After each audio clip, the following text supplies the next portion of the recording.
ओम शांति।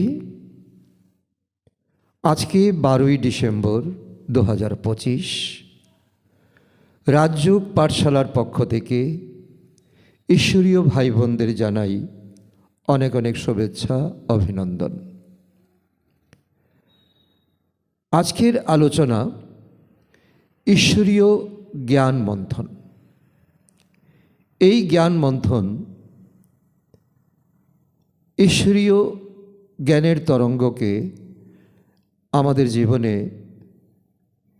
अनेक भावे समृद्ध करबे, आमादेर पुरुषार्थके अनेक त्वरान्वित करबे।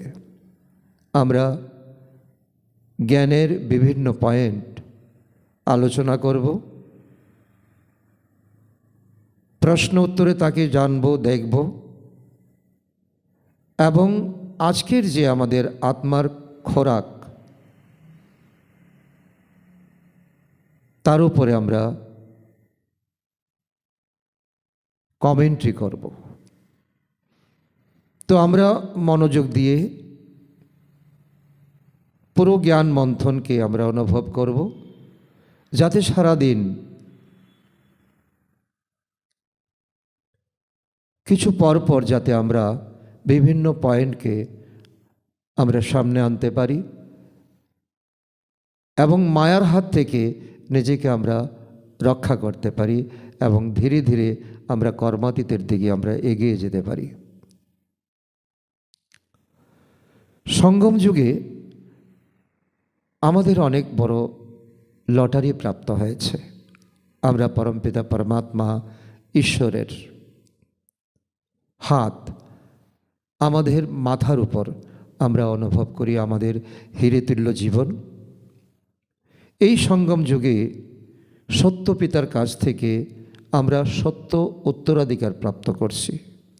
और जखन এই सत्य उत्तराधिकार प्राप्त करছি तखन आमादेर जीवने जे मिथ्यार अवलम्बन ता केन?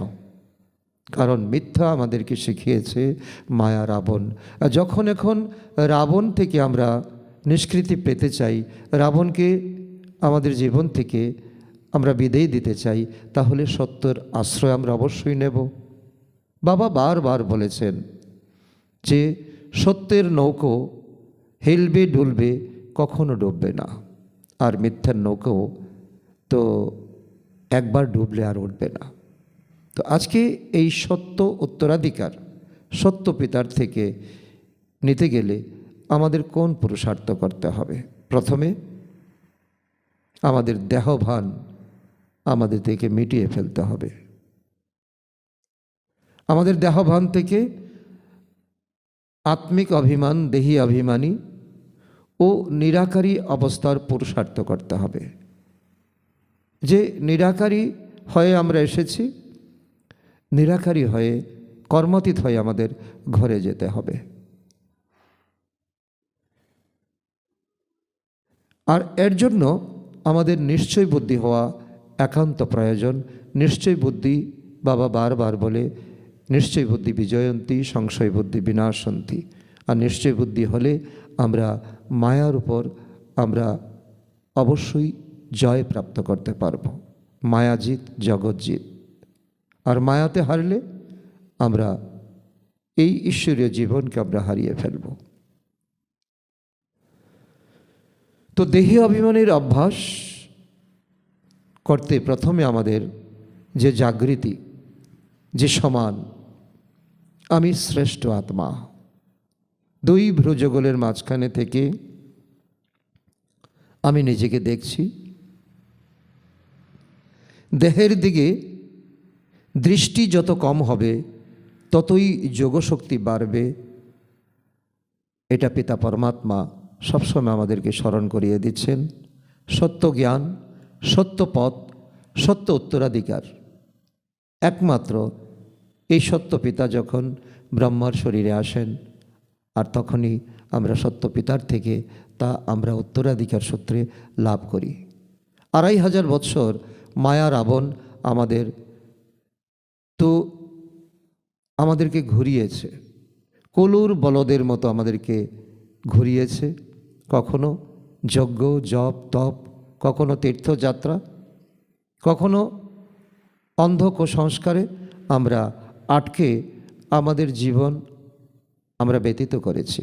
তাতে যখন জীবন খাতায় আমরা দেখেছি তাতে আমাদের লাভ নেই, আমাদের লাভের খাতা একেবারে শূন্য হয়ে গেছে। আর বাবা এই এক জন্ম অর্থাৎ যখন আমাদের ঈশ্বরীয় জন্ম হয়েছে, এই তখনই বাবা রোজ আমাদেরকে এই মুরুলিকে বাবা বলেন তুমি বিচার মন্থন করো, জ্ঞানকে বিচার মন্থন করো। প্রতিদিনের মুরুলি না পেলেও পুরনো কোনো খোরাক, পুরনো কোনো খাজানা, পুরনো কোনো বই পড়ে নিজের মনন চিন্তনকে অনেক উচ্চে ওঠাও। তাতে তোমার কি হবে? প্রথমত যে সংশয় তোমার দূর হবে। আর বাবা প্রতিদিন এই প্রচেষ্টা করে আমাদেরকে নিশ্চয় বুদ্ধি করে তুলছেন।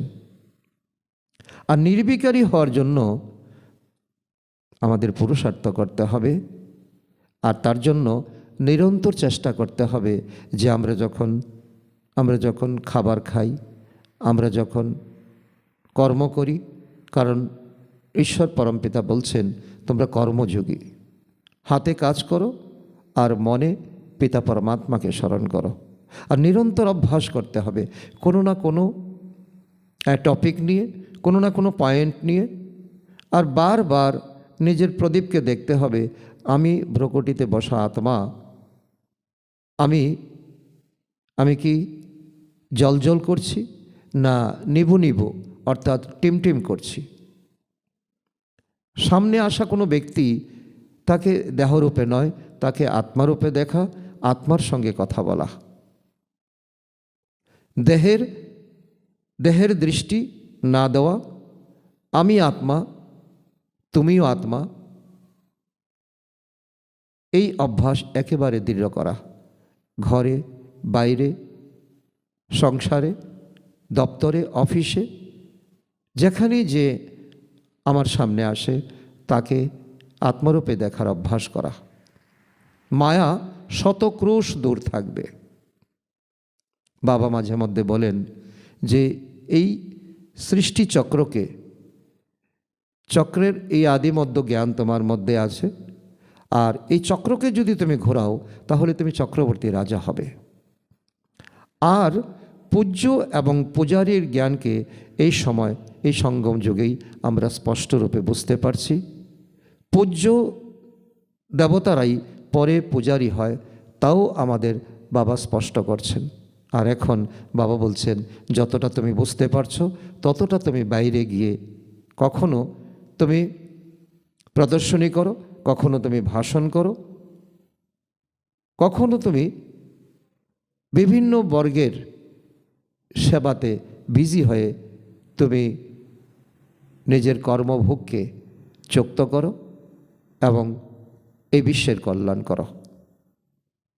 বাবা প্রায়ই আমাদেরকে বলেন যে সংসারে যে একটা দ্বিধাদ্বন্দ্ব রয়ে গেছে, আসলে ভগবানকে, তো তার উপর আমাদের বলতে গেলে তো আমাদের পিতা পরমাত্মা আর ওনার সন্তান, শ্রেষ্ঠ দেবতা যে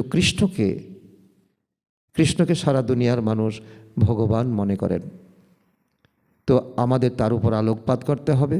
তার জন্য কৃষ্ণের বায়োগ্রাফি এবং পরমপিতা পরমাত্মার বায়োগ্রাফি আমাদের কম্পেয়ার এবং কন্ট্রাস্ট করতে হবে, আলোচনা করতে হবে।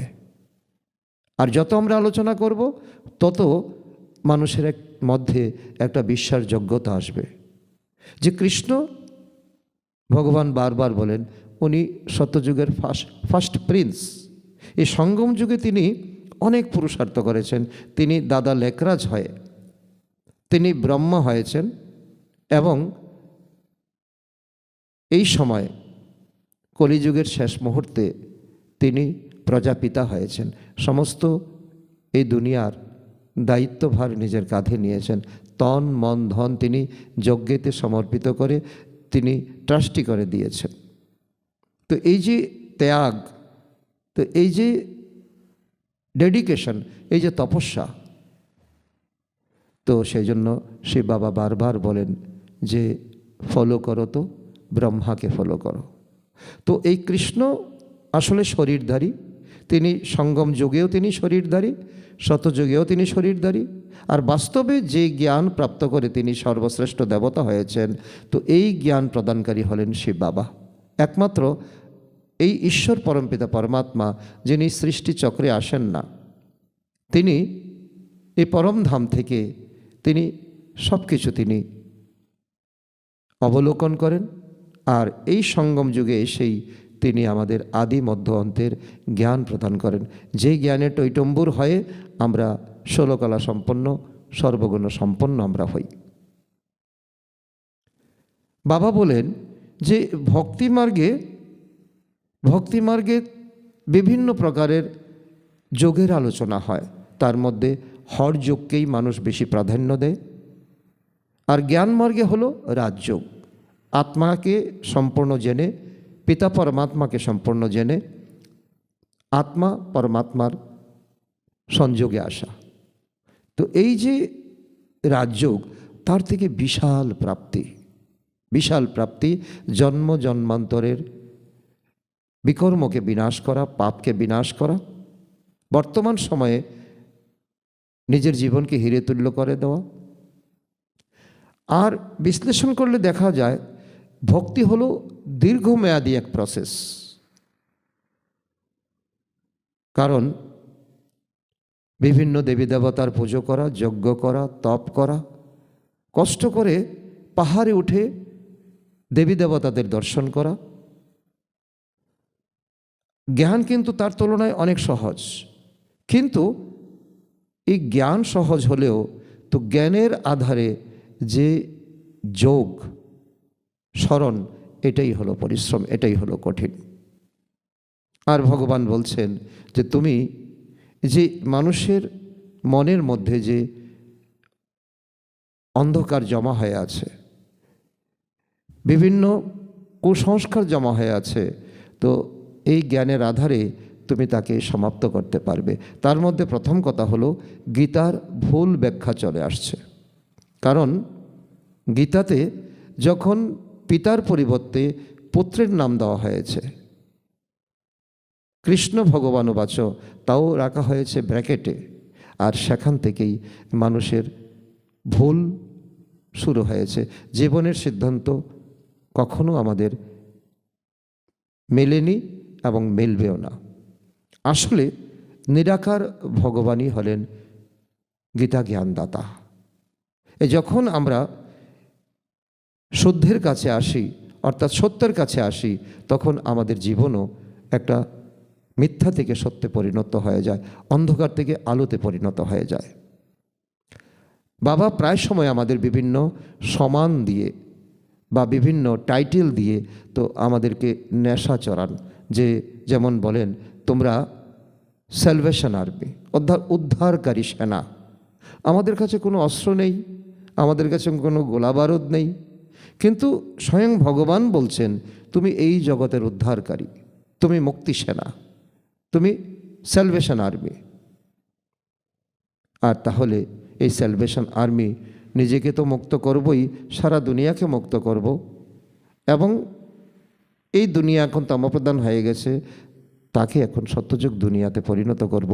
আমাদের তন মন ধন সব কিছু একেবারে সম্পূর্ণভাবে ঈশ্বর সমর্পণ করব।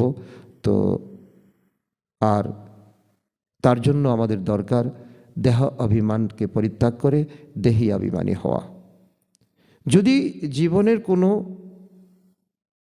কদমে আমাদের ভয় থাকে, তাহলে বুঝে নেব এটা হলো দেহ অভিমান। আর নির্ভীকতা প্রমাণ করে যে আমরা আত্ম অভিমানী হচ্ছি। আত্ম অভিমান আমাদের অনেক ঈশ্বরীয় নেশা বাড়ায়, আর ঈশ্বরীয় নেশা আমাদের জীবনে খুশি এনে দেয়। তাই বারবার নিজেকে স্মৃতি দিতে হবে, আমি আত্মা ভাইকে বোঝাচ্ছি। আমরা প্রত্যেকেই পরমধাম থেকে এসেছি। এখানে কেউ নারীর কস্টিউম অর্থাৎ শরীর নিয়েছি, কেউ পুরুষের শরীর নিয়েছি, কেউ ভাইয়ের, কেউ বোনের। আর যখন আমাকে তালিম দেব, তখন আমি নিজেকে আত্মা মনে করব, আর অন্যকে আত্মা মনে করে তাকে আমি ঈশ্বরীয় জ্ঞান প্রদান করব নিঃস্বার্থ, এবং এটা নিজের কোনো খরচা নেই। আর এটাই হচ্ছে বাস্তবে রিয়েল জ্ঞান। বাকি যে দুনিয়াতে আছে এগুলো হলো ফিলোসফি। আর ভগবান এই সময় বলছেন যে তোমাদের এখন এই সময় আমি দিচ্ছি স্পিরিচুয়াল নলেজ, আধ্যাত্ম জ্ঞান। এই আধ্যাত্ম জ্ঞান তোমার জীবনে থাকলে তোমাকে পিছনে ফিরে তাকাতে হবে না, তোমার নৌকো সামনের দিকেই চলবে। আর দেহের দৃষ্টি যখন আমাদের থাকবে, নারী পুরুষ যখন আমরা তো বিচার করব, তখন আমাদের জীবনে যেটা আসবে সেটা হলো বিঘ্ন। বারবার আমাদের পুরুষার্থে বিঘ্ন ঘটবে, আমাদের ব্রহ্মচর্যে বিঘ্ন ঘটবে, শুদ্ধতায় বিঘ্ন ঘটবে, পবিত্রতায় বিঘ্ন ঘটবে।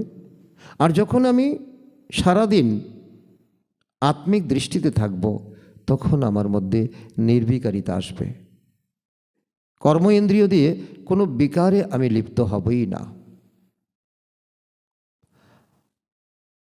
ভগবান আমাদের অনেক গভীরে নিয়ে যান, রোজ প্রতিদিন ভিন্ন ভিন্ন পয়েন্ট দিয়ে। যেমন আজকে যে পয়েন্ট আমরা আলোচনা করব, এটা হলো মায়ার ঝটকা, মায়ার ধাক্কা তো কার উপর লাগে? মায়ার ধাক্কা। কারণ আমরা দেখি যখন তুফান আসে, মাঠে ছোট ছোট গাছের মধ্যে তো তুফানের তীব্রতা পরিলক্ষিত হয় না। তো তুফানের তীব্রতা পরিলক্ষিত হয় যারা একটু বড় হয়েছে, এই বড় গাছের ওপরে। কোনো গাছ উপড়ে যায়, কোনো গাছের তো বড় বড় মোটা মোটা ডাল ভেঙে যায়। তো এই ঈশ্বরীয় জ্ঞানে চলা মহারথীদের জীবনে দেখা যায় অনেক বড় ধাক্কা। মহারথীকে তো গ্রাস করে ফেলে। বাবা অনেক সময় উদাহরণ দিয়ে বলেন যে তুমি কখনো নিজেকে মহারথী মনে করবে না। কারণ হাতি জলে নেমেছে জল পান করার জন্য, কিন্তু তার চারিপাশে কে আছে? তার জীবনেও যে কোনো রকম আঘাত আসতে পারে সে কখনো ভাবেনি। হাতিকে ধরে ফেলল কুমির। তো হাতি চিৎকার করছে, ধীরে ধীরে ধীরে ধীরে তো হাতিকে একেবারে টেনে জলে নামিয়ে নিয়েছে। তো এ আমাদের জীবনে নিত্য নৈমিক ঘটনা। আর তার জন্য যদি মহারথী আমাকে থাকতে হয়, তাহলে আমাকে সব সময় নিশ্চয় বুদ্ধি হয়ে থাকতে হবে। আর সংশয় বুদ্ধি এলেই ঝট করে মায়ার আক্রমণ আসবে, প্রথম আক্রমণ আসবে। তো আমাকে নিশ্চয় থেকে আমাকে সরিয়ে ফেলবে, নিশ্চয়ই আমার থাকবেই না। মুরলিতে অ্যাটেনশন থাকবে না, যোগে অ্যাটেনশন থাকবে না, জ্ঞানে অ্যাটেনশন থাকবে না, সেবাতে কোনো অ্যাটেনশন থাকবে না। আর তার যে ঔষধ বাবা দিয়েছেন, যে একটি পয়েন্ট আমাদের সদা ধরে রাখতে হবে, তাহলেই সংশয় কেটে যাবে। এই একটি পয়েন্ট হলো বাবা এসেছেন আমাদের পবিত্র করতে। আর এখানে আমাকে অপবিত্র হওয়া চলবে না। আর এই সময় আমাদের দরকার শতপ্রধান এবং তমপ্রধান চক্রকে অনুভব করা। শতযুগে আমরা শতপ্রধান ছিলাম, তারপর আমাদের পূজ্য দেবী দেবতা পদ ছিল, আমরা অনেক উঁচু পদে আসীন ছিলাম। ত্রেতাতে এলাম, আমাদের 2 কলা কম হয়ে গেছে, 14 কলাতে এসে গেলাম, হয়ে গেলাম আমরা 100। তারপর দাপর থেকে আমাদের রজপ্রধান, তমপ্রধান অবস্থা। তো এই সময় যদি আমরা এই সঙ্গম যুগে হীরেতুল্য জীবনকে অনুভব করি, ধীরে ধীরে ভগবান আমাকে উপরে তুলছেন, তাহলে আমরা এই শতপ্রধানে পৌঁছে যেতে আমাদের সময় লাগবে না। আর তমপ্রধান হলো রাবণ রাজ্য, যেখানে বিকর্ম হয়, অত্যাচার হয়, অবিচার হয়, মিথ্যা, প্রলোভন, লোভ। শতপ্রধান অর্থাৎ সত্যযুগ, যেখানে কর্ম অকর্ম হবে, সেখানে অপবিত্র কর্ম হবেই না। বাবা প্রায় সময় আমাদেরকে বোঝান যে বাচ্চারা যোগ বলে পারদর্শী কী হবে? যোগ বলে পারদর্শী হলে আমরা নর্থ থেকে নারায়ণ, দুনিয়াতে এমন কোনো স্কুল, কলেজ, বিশ্ববিদ্যালয় নেই যেখানে নর্থ থেকে নারায়ণ হওয়ার শিক্ষা দেওয়া হয়। এখানে পিতা পরমাত্মা আমাদেরকে নর্থ থেকে নারায়ণ হওয়ার শিক্ষা দিচ্ছেন। আমরা নিশ্চয় বুদ্ধি ধরে রাখলে অটোমেটিক আমরা সেই জায়গায় গিয়ে পৌঁছতে পারবো। আর তার জন্য বারবার নিজেকে তো সজাগ করা যে সংশয় বুদ্ধি নয়, কোনো যদি জীবনের কোনো বিষয়ে প্রশ্ন আসে তো এই প্রশ্নে যাতে আমরা মুষড়ে না যাই, বাবার স্মরণে থাকলেই আমাদের এই সংশয় বুদ্ধি থেকে নিশ্চয় বুদ্ধি আসবে আর পাপ আমাদের বিনাশ হবে। আর বারবার এটাকে আমাদের লক্ষ্য রাখতে হবে, দেহ হলো চামড়া।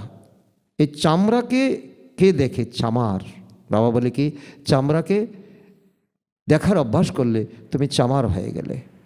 ভ্রুকুটিতে আত্মাকে দেখো, আত্মা আত্মায় কথা বলো, দেহ অভিমান ত্যাগ করো, তো নির্ভীকভাবে সেবা করো। এটাই হলো ব্রাহ্মণ জীবন। তো ব্রাহ্মণ জীবনের আমাদের সুখানুভূতি, অতীন্দ্রিয় সুখ। বাবা বলেন যে অতীন্দ্রিয় সুখ যদি জিজ্ঞাসা করতে হয় আমার বাচ্চাদেরকে জিজ্ঞাসা করো। তো তার জন্য সারাদিন তো ফাঁকে ফাঁকে জল পান করতে করতে, কোনো পানীয় পান করতে করতে, তো 1 মিনিট ভ্রুকুটিতে আমি স্থিত আত্মা, আমি জ্যোতির্বিন্দু আত্মা, বারবার নিজেকে সমান দেওয়া। বাবার সাথে এক আলোর মিলন। আমি এই দেহ থেকে বেরিয়ে যাচ্ছি আত্মা, আলো, আর আমি গিয়ে আলোর সাথে মিলন করছি। এ হলো মহামিলন। শরীর নীরব, আমি স্তব্ধ, আমি শুদ্ধ চৈতন্য আত্মা।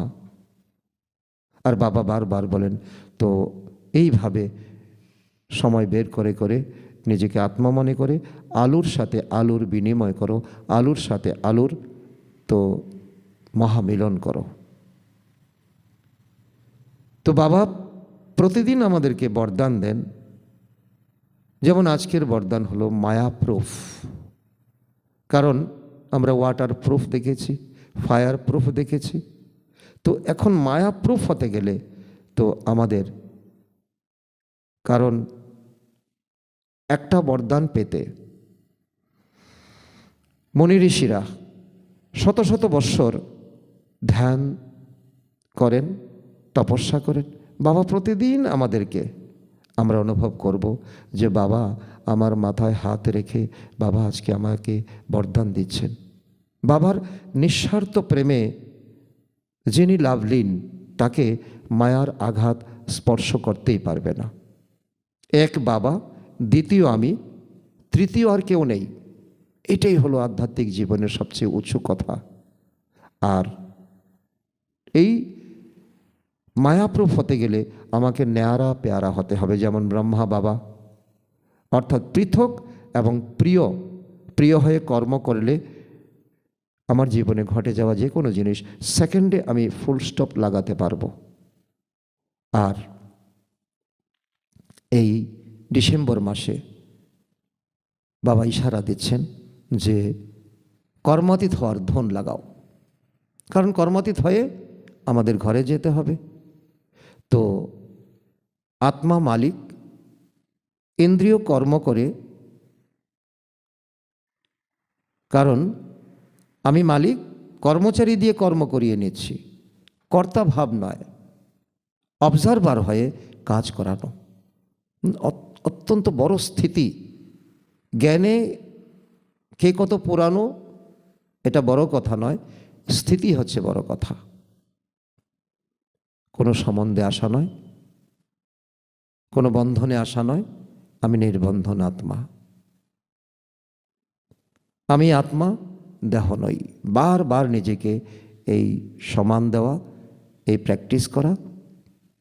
তাহলে এখন প্রশ্ন দাঁড়াচ্ছে, তো আজকে যে আমরা জ্ঞান মন্থন করলাম, তো এই জ্ঞান মন্থনের মূল শিক্ষাটা কি পেলাম? অ্যাট এ গ্ল্যান্স আমরা যদি কয়েকটা পয়েন্ট তৈরি করি, তো প্রথমে দাঁড়ায় যে সঙ্গম যুগে সত্য পিতার কাছ থেকে সত্য উত্তরাধিকার যখন আমরা পাচ্ছি, তখন কখনো আমরা মিথ্যার আশ্রয় নেবই না। এটাই হলো আজকের আমাদের প্রথম লেসন। পূজ্য পূজারী বিষয়টি কে বুঝান? তার অর্থ কি দাঁড়ায়? একমাত্র শিব বাবাই বুঝান। পূজ্য দেবতারাই পরে পূজারী হয়ে যায়। এটাই সৃষ্টিচক্রের সত্য জ্ঞান। যে এখন আমরা বুঝতে পারছি যে আমরাই দেবী দেবতা ছিলাম সত্যযুগে, এখন আমরাই নিজেরার মূর্তি তৈরি করে, মন্দির তৈরি করে আমরাই আমাদের পূজা করছি। ভক্তরাও করছে, আমরাও করছি। কিন্তু এখন যখন আমরা জ্ঞান পেয়েছি, তো বাবা বলছে জ্ঞান যখন তোমার জীবনে আসবে, ভক্তি বৈরাগ্য হয়ে যাবে। আজকের জ্ঞান মন্থনে প্রশ্ন দাঁড়ায়, গীতা জ্ঞান কে দিয়েছেন? অনায়াসে আমাদের সকলের সামনে এটাই উত্তর হবে, নিরাকার শিব বাবা বলেছেন। কৃষ্ণ তো শরীরধারী, ওনার মধ্যে পূর্ণ জ্ঞান থাকতেই পারে না। কারণ সঙ্গম যুগে তিনি পুরুষার্থ করেছেন, সত্যযুগে প্রথম প্রিন্স হয়েছেন। গীতার নাম বদল হয়, ভুল ব্যাখ্যা হয়েছে, ভুল বোঝা হয়েছে। কারণ পিতার পরিবর্তে সন্তানের নাম দিয়ে দেওয়া হয়েছে। আরও প্রশ্ন আজকের জ্ঞান মন্থন থেকে বেরিয়ে আসছে, তো ভক্তিমার্গের মূল বৈশিষ্ট্য, ভক্তিমার্গের মূল বৈশিষ্ট্য হলো, ভক্তিমার্গ হলো তো দীর্ঘসূত্র। অনেক সময় ধরে, 2500 বছর ধরে আমরা ভক্তি করেছি না জেনে, জটিল, অত্যন্ত কমপ্লেক্স। আর ভক্তি অনেক প্রকার, 12 মাসে আমাদের 13 পার্বণ, কিন্তু তার তুলনায় জ্ঞান অত্যন্ত সহজ। তবে এই জ্ঞানের আধারে যখন আমরা যোগ করব, তো যোগে পরিশ্রম আছে, আর যোগের দ্বারা শতপ্রদান হওয়া যায়। আর আজকের জ্ঞান মন্থনে তো এটাও আমাদের কাছে এক প্রশ্ন উত্তর আসছে যে ভয় কেন আসে? যখন অনেক আত্মা এই জ্ঞানে চলার পরেও তার মধ্যে ভয় আসে, সেই আত্মা নির্ভীক কবে হবে? তো ভয় আসে আসলে যখন আমাদের জীবনে দেহ অভিমান থাকে। নির্ভীকতা আমাদের আসবে যখন আমরা আত্ম অভিমানে, যখন দেহি অভিমানী স্থিতিতে আমরা যখন স্থিত হব। আজকের জ্ঞান মন্থনে এটাও প্রশ্ন দাঁড়ায় যে মায়া কাকে গ্রাস করতে পারে? তো নির্দ্বিধায় আমরা মনে রাখব, উত্তর দেব যে মহারথীকেও গ্রাস করতে পারে যদি সংশয় বুদ্ধি আসে বা দেহে যদি কারো দৃষ্টি যায়। তো সংশয় বুদ্ধি কিভাবে দূর হবে? তো আর এর উত্তরে একটি পয়েন্ট যে ভগবান এসেছে আমাদেরকে পবিত্র করতে, বারবার এই লেসনকে আমাদের সামনে আনা, আর ঈশ্বরের স্মরণে থাকা, তবে আমাদের সংশয় কাটবে। কারণ সংশয় না কাটলে আমাদের নিশ্চয় বুদ্ধি আসবে না। আজকের জ্ঞান মন্থনে এটাও আমাদের সামনে আসে যে রাবণ রাজ্য কেমন। রাবণ রাজ্য হলো তমপ্রধান, বিকারগ্রস্ততা, মিথ্যা, প্রলোভন, লোভ, লালসা, স্বার্থ, বিকর্মে ভরা। আর এই সময় মানব শুধু বিকর্মের দিকে ধাবিত হয়। শতযুগ কেমন? শতযুগ থাকবে তার উল্টো, শতপ্রধান, পবিত্র, শান্ত। আর তখন কর্ম থাকবে অকর্ম, কোনো বিকার থাকবে না। তাই পাপ কর্ম হবে না, তীর্থের কোনো প্রয়োজন হবে না। আর আত্মা যখন আমাদের সামনে আসবে, কোনো জিজ্ঞাসু বা কোনো মিত্র সম্বন্ধী, তো তাকে কিভাবে আচরণ করতে হবে? তো আত্মা ভ্রকটি থাকে, আত্মাকে জিজ্ঞাসা করতে হবে তার নাম ধরে, ফলানা আত্মা ভাই তুমি শুনছ? এইভাবে আত্মা আত্মার সঙ্গে কথা বলা, দেহকে নয় আত্মাকে শোনানো। আজকের জ্ঞান মন্থনে এও প্রশ্ন আসে যে বাবা কেন এসেছেন? বাবা পতিতকে পাবন করতে এসেছেন, তমপ্রধানকে শতপ্রধান বানাতে এসেছেন, তো রাজযোগ শিখিয়ে আমাদের নর থেকে নারায়ণ করতে এসেছেন। যোগের প্রধান মহিমা কি আজকের জ্ঞান মন্থনে? এটাও আমাদের মনে রাখার বিশেষ এক পয়েন্ট। যোগ বলেই পাপ বিনাশ করে এবং শতপ্রধান বানায়। শুধু জ্ঞান শোনা নয়, স্মরণই হচ্ছে আমাদের মূল। কত ঘন্টা আমরা বাবার স্মরণে থেকেছি তার জন্য ডায়েরি রাখা দরকার। নিশ্চয় বুদ্ধি আমরা কি করে হব? নিয়মিত পড়াশোনা আমাদের করতে হবে। বাবা এসেছেন এই বিশ্বাসে যেন সংশয় না পড়ে, স্মরণে থাকা, নিরন্তর স্মরণে থাকা। কর্মাতীত অবস্থার অর্থ কি? আত্মা মালিক, ইন্দ্রিয় কর্ম করবে, কিন্তু কর্তাপন ভাব থাকবে না। কর্মের সম্বন্ধে আশা বন্ধনে নয়। আমাকে কর্ম করতে হবে, সেবা করতে হবে, কোনো বন্ধন নয়। আর নর থেকে নারায়ণ হওয়া কিভাবে সম্ভব? তার উত্তরও বাবা বলছেন, নিয়মিত পড়াশোনা, তার সঙ্গে যোগ করা, তার সঙ্গে সেবা করা, তার সঙ্গে দেহ অভিমানকে ত্যাগ করা। দেহের প্রতি দৃষ্টি গেলে আমাদের কি লোকসান হবে? বিঘ্ন তৈরি হবে আমাদের জীবনে। যতটা এগিয়ে গেছি ততটা আমরা পিছিয়ে যাব। মায়া আক্রমণ করবে, যোগ আমাদের দুর্বল হয়ে যাবে, আমরা পিছিয়ে চলে যাব। মায়া আঘাত করলে প্রথম করণীয় কি? মায়া যদি কোনো প্রকারের বিভিন্ন রূপ নিয়ে আমাদের আঘাত করে, তখন 1 সেকেন্ডে বাবার স্মরণে স্থির হওয়া। প্রশ্ন বা কথা কোনো বাড়ানো নয়। আর আজকের জ্ঞান মন্থনে এটাও বাবা আমাদেরকে বোঝাচ্ছেন যে ঘর পরিবারে থাকা কি জরুরি, না মধুবনে থাকার আমাদের আগ্রহ থাকা উচিত। ঘর পরিবারে থেকেই আমাদের সেবাকে বৃদ্ধি করতে হবে, সেন্টার খুলতে হবে, সেবা করতে হবে। তো এই যে ঈশ্বরীয় মিশন ঘর পরিবারের থেকেই সম্ভব, ঘর পরিবারের থেকেই উচিত। আজকের যে বাবা আমাদেরকে বারবার স্মরণের কথা বলছেন, এই মূল পয়েন্ট কি? স্মরণের কথা বাবা কি বলছেন? তো স্মরণের কথা বলছেন যে আমি আত্মা, ভ্রুকুটিতে বিরাজমান, এক বাবা, দ্বিতীয় আমি, তৃতীয় কেউ নাই। ওম শান্তি।